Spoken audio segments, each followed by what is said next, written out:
And at the time, my wife and I were living with my mom. We had basically put every dollar we had in this movie.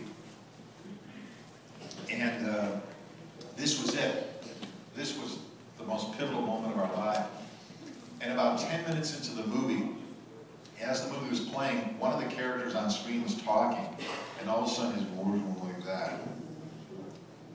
And I thought to myself, oh my God, I think I'm so nervous, I'm hearing things distorted.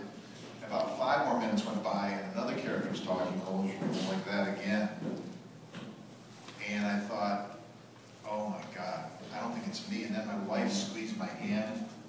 And it wasn't one of those endearing, you know, squeeze here, I love you, honey. It was, hey, the ship is going down, what's happening? And I ran up to the booth, and when I got up to the booth, the guy who was so calm 20 minutes before that was an absolute wreck. It was chaos in the booth. And I finally got to him, I said, what happened? He said, the light bulb that shines through the film so you can hear the sound was burning out. And he said, I don't have another one. It was the most devastating moment of my life. I remember looking down, and I had been training for years for the dancing part of this, for about 4 years, and looked down at the screen, and there was the part where I was doing the dancing stuff I had to do, and the sound was all busted up. And I just remember sitting down going to cry, and nothing came out. It was just like I just had nothing left to give because we put everything into this. And it was just devastating. And for 2 days, I had to listen to every studio say, we love your movie, but the quality's not there. And you try and explain to them what happened, and it didn't convince them.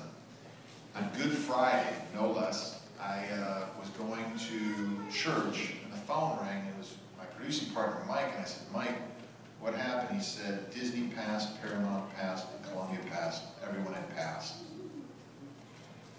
I was so angry. I was going to church, and I thought, why in the world would God? It was almost like he wanted to kick me in the pants before I got to church. And it didn't make sense to me. About 2 weeks later, there was one studio named Largo who had missed that night because somebody was sick. One of their executives was sick, and they asked to have a screening of it.